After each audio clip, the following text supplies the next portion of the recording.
Hey everybody, Riot Mort here with Riot Kent, and we did it. We made it to the end of the 5th set.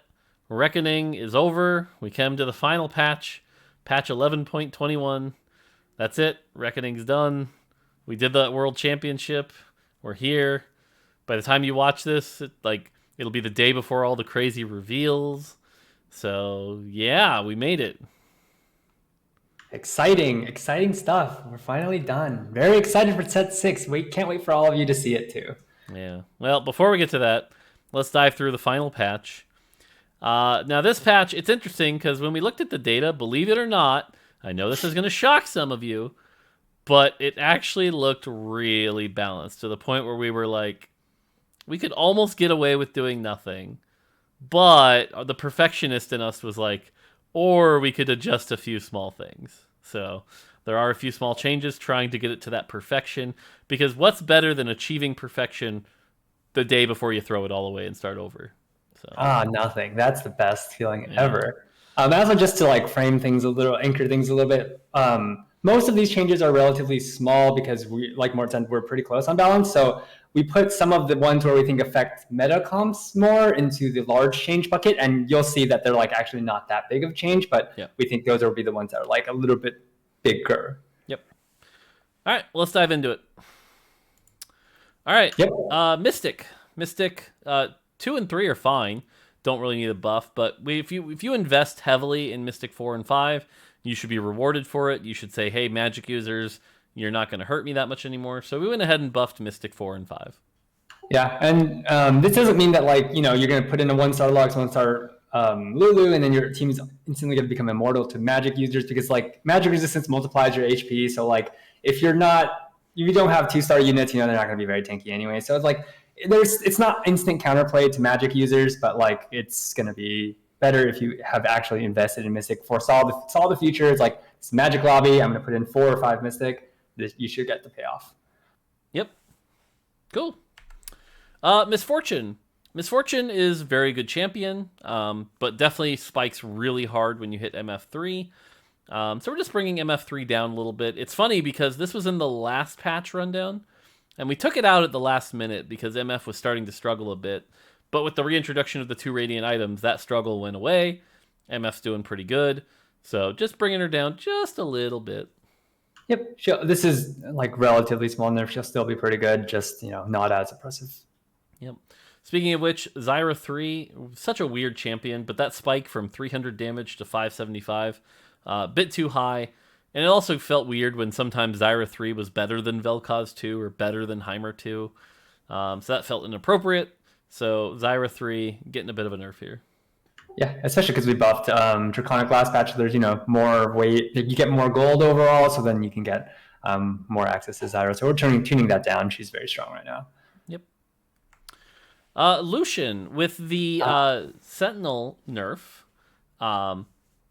Lucian kind of fell out of favor a bit. Now I think this is probably one of the more controversial ones because Lucian can still do well.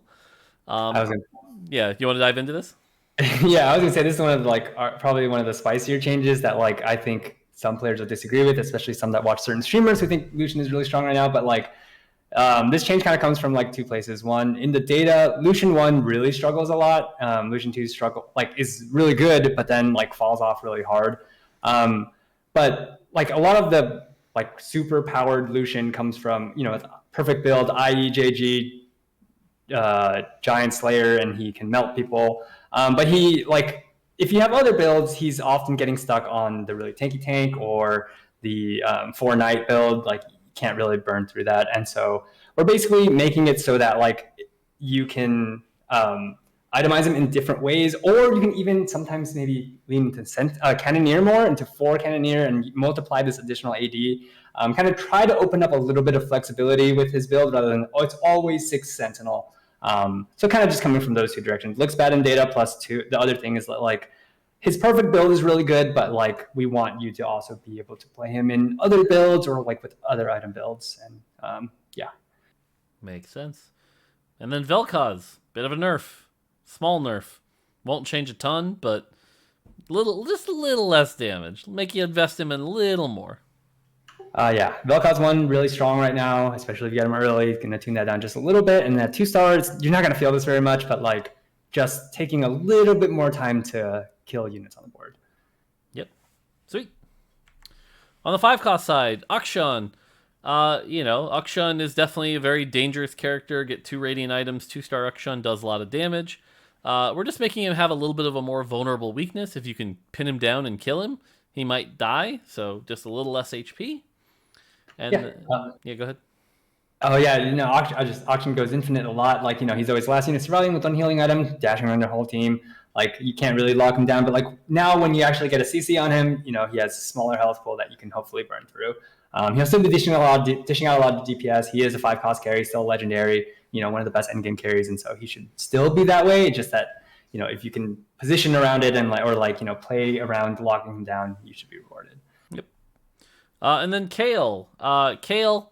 Kind of, the meta kind of changed over time, and it used to be, she used to only be good in those like 20-second stall comps, and then we got her to a good point where she was actually really good front-loaded, and you could play her in 6 Legionnaire, burned down pretty quick with just the 1st and 2nd Ascension. We wanted to make the 3rd and 4th Ascension matter just a little bit more, so 3rd and 4th Ascension getting a little bit of extra power. Yep.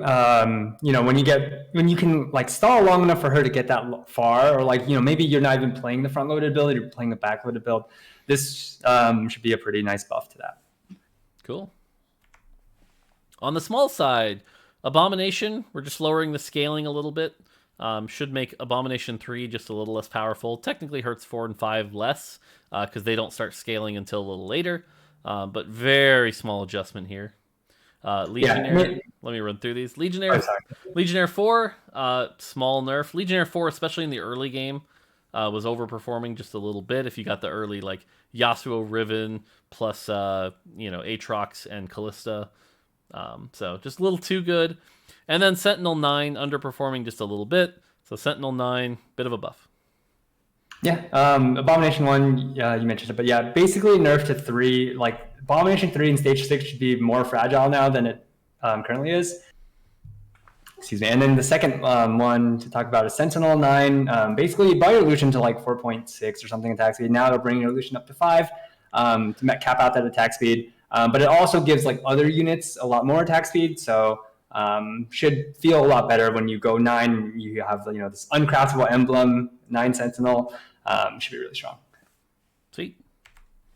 On the champion side, just going to run through all these. Poppy 3. This one is specifically because Kent wants to get Challenger, and so he's buffing Poppy to play Poppy 3 and one trick that the Challenger. Nonsense. There's literally no other reason to make that change. No, I mean, Poppy 3, just trying to make this a little bit more exciting, open up a fun build. Same with Syndra 3. Syndra 3 underperforming a little bit. Make it worth it if you want to invest in that. Gwen 3, if you guys want to hard force this to Challenger, go ahead. But again, Gwen 3 was taking a little too long to kill everything. So now her scissors got bigger and go snip, snip. And then finally, Heimer 1, just a little weaker than we'd like for a 5-cost. So very slight buff to Heimer 1. Yeah. Reroll Poppy should be a more valid thing now. It's actually an actual build. You can go. And 3-star Gwen, if you want it, she will be cutting up boards. So very fun. Would you say she's a cut above the rest? Oh, God, Mort. All right. And then finally, there's just one last little bug fix. Not a big deal. But thank you to Darth Noob who pointed this out. But basically, Gwen's percent damage and her base damage were rolling for crits separately. So if you had a jeweled gauntlet and not an IE, it was possible for one part to crit and not the other, which was really awkward. So Kent went ahead and fixed that. Yeah, it was really weird. She would snip and you would see like different numbers every time. You're like, where is this like coming from? Yeah, but so like the two of them were rolling for crits differently. So now it'll be consistent. Yep. All right, and that's it. We come to the end of TFT Reckoning. I think, it's interesting. I think we're going to look back on this set, and it'll be a lot of hard lessons learned. It's not our worst set. It's certainly not our best set. But I think, like I said, I think this will always go down as the most improved mid set. So I'll give it that. Yeah, and I think also just from like a designer perspective, I feel like we've learned a lot of lessons from this set. From a balance perspective, we can like tune things a lot better. Instincts have gotten better. Just being able to follow reactions to certain changes, both from like a perspective, the placebo changes that we talked about, Yep. you talked about in the last video, stuff like that. Just little things here and there that'll make us better and hopefully let us repeat this for future sets. I think I say this a lot, but like, we're going to keep improving basically and try to like always reach this great balance point as early as possible. Well, the good news is, as we take these lessons and head into Gizmos and Gadgets, at least Gizmos and Gadgets is a very small, simple set that will be very Oh easy to yeah. balance, and there shouldn't be no challenge whatsoever. Every time we talk about set 6 balance, I just have that meme in my head of the dog sitting in the fire. Like, this is fine. Everything is fine. I mean, it's already happening, right? Like right now, so far the influencers have played it, and it's already begun. Yep. It's Yep. already begun.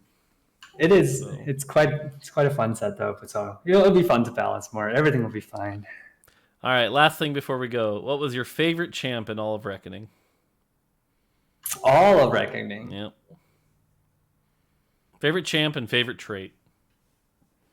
Ooh, favorite champ. All right, why don't you go first?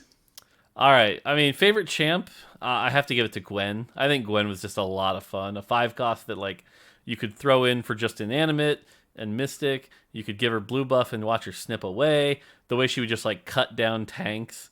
I think she was a lot of fun. I think she's still actually a tiny bit underpowered, tiny bit. But like overall, I think she's just a lot of fun. So Gwen's my favorite champion. And I think trait, again, this is separate from design. It's kind of like how I liked Summoner back in the day, even though Summoner was bad for the game. I like Abomination because I like the whole item puzzle of trying to get the items on the A-Bomb. Yep. I think A-Bomb was bad for the game for a variety of reasons, but I liked playing A-Bomb. It's funny that you say like separating designer and player because like I kind of have this. I had the same kind of answer because I was gonna say Sentinel when Sentinel was highest HP because that was really fun. Like playing around not upgrading certain units and like when I upgrade other units, I can now upgrade that unit. It's just like I enjoyed that. But like as a designer, that was not good for the game. But as like a player, I enjoyed that kind of puzzle. And I also just like I think Lucian is up there as one of my favorite units of the set. It's also kind of like recent, so I think I'm remembering it a lot. But like Lucian has so many different items that you can build on him.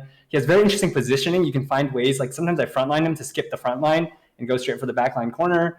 But I also had like when you asked me, my immediate reaction was Darius, even though like as a designer, Darius, it was so much fun. Like what? Everyone was trying to make him a tank, but you put Deathblade IE. All right. We have a new opening on the balance team. He was so fun. Darius? He was so fun. I love trying to play on it. I would go like 5th a lot, but he was fun. Darius will go down as like one of the bot 5 legendaries for me. I think he was such trash. I liked him. Ugh. But I will say, I did like that you were like the Lucian Whisperer before he was popular. Everyone was calling him trash, and you were using him to climb like 600 LP. Yeah, I mean, like Sox came up with the mathematical build, and then after like we fixed it, he was like, "Nah, I think Lucian's bad." And I was like, "I don't know about that," and I kept playing it, and I was like, "This unit is a beast." Yep. So yeah, fun. All right, that is it. TFT Reckoning, it's behind us. Good luck on your last climb for the last 2 weeks. See if you can end up in Challenger or wherever you're aiming for. Get your ranked rewards. Starting tomorrow, there will be news. There will be things to talk about. My video will be up on Tuesday, but there will be lots of other videos to check it out. Give all the other people a chance to go first. But yeah, that's it. So you'll see us again as we head into the future. So future. Yep. Super excited to see all the reactions to the set 6 stuff. It's gonna be fun. It's gonna be fun. All right, that's it from us. Until next time, take it easy.